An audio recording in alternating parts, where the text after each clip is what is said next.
चलिए, तो सबसे पहले आप ये समझ लीजिए कि लिबनिज रूल होता क्या है, ठीक है ना, क्योंकि ये एक ऐसा रूल है जो IIT JEE में लिमिट के प्रॉब्लम में इस रूल का इस्तेमाल होता है, ठीक है। और अगर आपको रूल आता है ना तो आप इस क्वेश्चन को बहुत ही जल्दी कर लोगे, इजीली समझ भी जाओगे, क्वेश्चन आपका लिबनिज बेस्ड है। तो क्या होता है, जब भी आपको इंटीग्रल का क्या करना है, डेरिवेटिव करना है, क्या करना है, इंटीग्रल का करना, डेरिवेटिव करना है, तो लगाते हैं लिबनिज रूल, ठीक है। अब आप बोलोगे सर मैं डेरिवेटिव लगाने के लिए रूल क्यों लगाऊं, मैं तो सिंपली कर लूँगा इंटीग्रेट। तो अगर आप सिंपली इंटीग्रेट कर सकते हो तब तो ज़रूरत नहीं पड़ेगा इसका, बट आप सिंपली इंटीग्रेट नहीं कर पाओगे क्योंकि जो फंक्शन यहाँ दिया रहेगा ना वो इजीली इंटीग्रेबल नहीं होगा, ठीक है। अगर यहाँ का फंक्शन इजीली इंटीग्रेबल है तो इसका कोई रिक्वायरमेंट नहीं है, बिना लिबनिज रूल कर सकते हो। बट जब ये फंक्शन कॉम्प्लिकेट हो जाता है ना, जब आप बाई पार्ट्स लगाने जाओगे बहुत लेंदी हो जाएगा या बाई पार्ट्स से होगा ही नहीं, तो आपको लगाना है लिबनिज रूल। क्या कहता है रूल कि ये d/dx से इंटीग्रल दोनों कैंसिल हो जाएगा, because integral is anti derivative, ठीक है। आपको पता है क्या होता है, एंटी डेरिवेटिव होता है। तो ये दोनों कैंसिल हो जाएगा, क्या मिलेगा हम लोग को, जहाँ पे t है ना वहाँ पे पहले रखेंगे अपर लिमिट, चाहे यहाँ x² हो चाहे x³ हो, फंक्शन ऑफ x का मतलब कुछ x का कोई टर्म है, तो g में इनपुट में क्या रख देंगे, ये वाला टर्म जो भी होगा ये f2x, ठीक है, रख दिया। अगर यहाँ पे मान लिया x² तो यहाँ पे x² रह जाएगा t की जगह पे, और फिर करेंगे d/dx किसका, इस f2x का डिवाइड माइनस, क्या लगाते हैं, माइनस। सेम प्रोसेस, t को रिप्लेस कर देंगे इस वेरिएबल से, तो g के अंदर क्या आ जाएगा, क्या आ जाएगा, f1x, और फिर f1 का डेरिवेटिव f1-x, ठीक है, बस खत्म हो गया। क्या है, डेरिवेटिव मतलब डैश, या सिंपल लिख लो d/dx किसका, क्या है, f1x,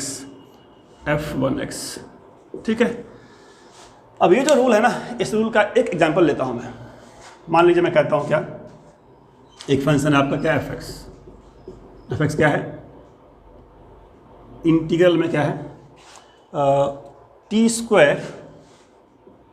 5t + 4 है, डिवाइड में क्या है, डिवाइड में आपका 2 + et, और लिमिट है 0 से कहाँ तक, x² तक, ठीक है। और मैंने बोल दिया इस fx का क्या करना है आपको, मैक्स/मिनिमा पॉइंट निकालना है। पॉइंट क्या निकालना है, मैक्सिमा या मिनिमा पॉइंट निकालना है। तो डेफिनेट सी बात है, अगर आप fx का मैक्सिमा मिनिमा निकालने जाओगे तो आपको क्या करना पड़ेगा, आपको डेरिवेटिव करना पड़ेगा इसका। अब डिफरेंशिएट करना है आपको, तो एक ऑप्शन तो आप इसको कर लो पहले इंटीग्रेट। अब इंटीग्रेट करने जाओगे ना तो यहाँ पे आप उलझ जाओगे, ये dt यहाँ पे लगा लेते हैं, dt, ठीक, उलझ जाओ। क्यों, क्योंकि यहाँ पे ऊपर में अलजेब्रा है, नीचे क्या है, एक्सपोनेंशियल है। आपको जाओगे बाई पार्ट्स में, जाओगे बाई पार्ट्स में करते रह जाओगे, बहुत टाइम लग जाएगा करने में। तो ऐसे केस में लगाते हैं हम लोग लिबनिज रूल, ठीक है, कि मुझे fx निकालना ही नहीं पड़ेगा, मैं डायरेक्टली यहाँ से निकालूंगा f'(x). तो डायरेक्टली अगर मैं यहाँ से निकालूँ f'(x), तो इस वाले प्रॉब्लम के लिए अगर मैं f' निकालूँ डायरेक्ट f'(x), तो क्या आएगा, क्या करते हैं, जहाँ पे t है, जहाँ t ऑपरेट कर देगा अपर लिमिट, ठीक है, तो t पुट कर दिया अपर लिमिट, तो क्या हो जाएगा, x² ही पुट किया तो x4 हो जाएगा, माइनस यहाँ पुट किया x² तो 5x² हो गया, यहाँ पुट किया 4 है तो 4 ही रहेगा, सेम 4। और फिर क्या करते हैं अपर, अच्छा नीचे भी है, नीचे क्या है, डिवाइड बाई 2 + et, तो 2 + e का x²। इनटू में क्या करते हैं, d/dx किसका, x² का, माइनस क्या करते हैं, पुट करते हैं लोअर लिमिट, तो पुट करेंगे जहाँ पे 0 है तो 0 - 5 × 0 + 4 डिवाइड बाई 2 + e का पावर 0, लेकिन साथ में क्या होगा, d/dx ऑफ 0। तो जैसे ही आपने d/dx या कॉन्स्टेंट का सारा खत्म हो गया, ठीक है। अगर ये 0 नहीं भी होगा तो भी ये कर देगा 0, तो फाइनली ये पार्ट ओवर हो गया। क्या बचा आपका, d/dx x² कितना होता है, ये वाला होता है 2x, ठीक है। तो इसको हटाता हूँ मैं, यहाँ करता हूँ 2x, इसे 2x, तो ये आपका आ गया f'(x). अब f'(x) आने के बाद कहाँ से कहाँ इंक्रीज है, कहाँ से कहाँ डिक्रीज है, वो आप पता लगा लोगे, और वहाँ से आपका आ जाएगा पॉइंट ऑफ मैक्सिमा और मिनिमा, ठीक है। ये ऐसे कर सकते हो आप कि f' निकाल के 0 कर लो, जो पॉइंट्स आएंगे दैट इज जो क्रिटिकल पॉइंट्स, उन्हीं पे क्या होगा, मैक्सिमा होगा या मिनिमा होगा, या पॉइंट ऑफ इन्फ्लेक्शन भी हो सकता है। तो पहले इसको फैक्टराइज कर लेते हैं, ठीक है, देख लेते हैं क्या आएगा। इसको फैक्टराइज कर लो, x4 है, x² है, x² को आप मान लो कुछ भी, ठीक है। तो अगर फैक्टराइज करूँ इसको तो कैसा आएगा, फैक्टराइज करने पे ये सब करना आपको आता है, बस मैं एक्सप्लेन कर देता हूँ। फिर भी क्या है, 2+, ये टर्म तो कोई इशू नहीं, ये टर्म तो हमारा पॉजिटिव होगा ऑलवेज, क्योंकि स्क्वायर है, so this term is always positive, इसका कोई रोल नहीं होगा नंबर लाइन पे।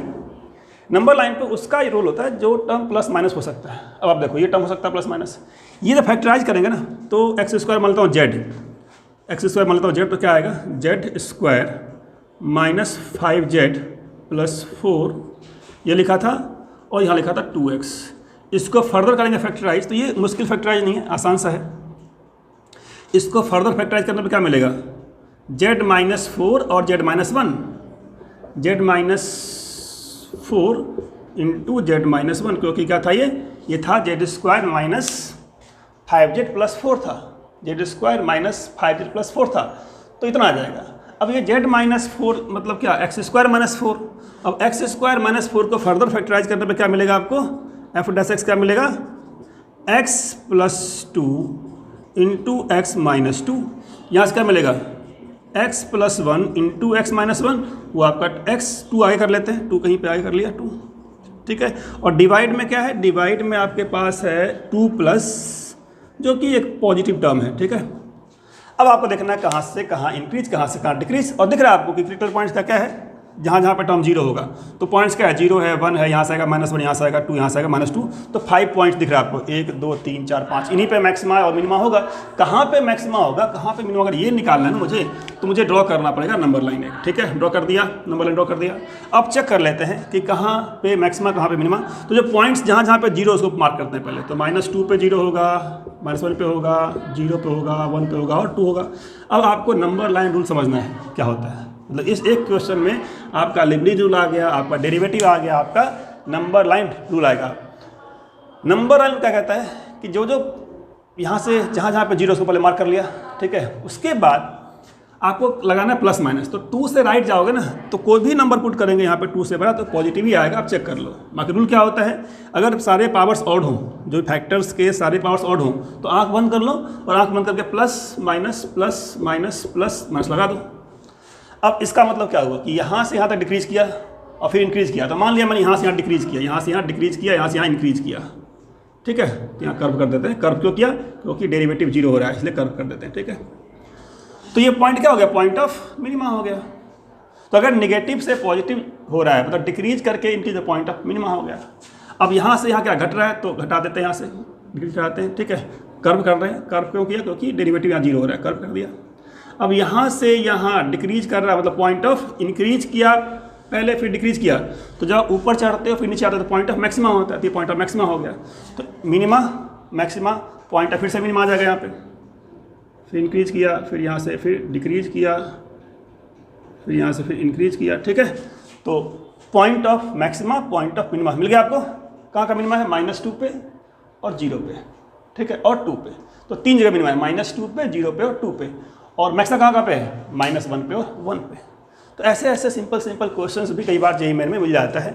अब आपको इस कॉन्सेप्ट को यूज करना है लिमिट के प्रॉब्लम में। तो जो नेक्स्ट वीडियो में अपलोड करूँगा उसमें मैं लिबनिज़ रूल का हेल्प लूँगा और सॉल्व करूँगा लिमिट का problem, that will be important one. तो अगर फर्स्ट टाइम हो चैनल पे सब्सक्राइब कर लो, ऐसे बहुत सारे कॉन्सेप्ट्स आपको मिलेगा with problem solving. Thank you very much.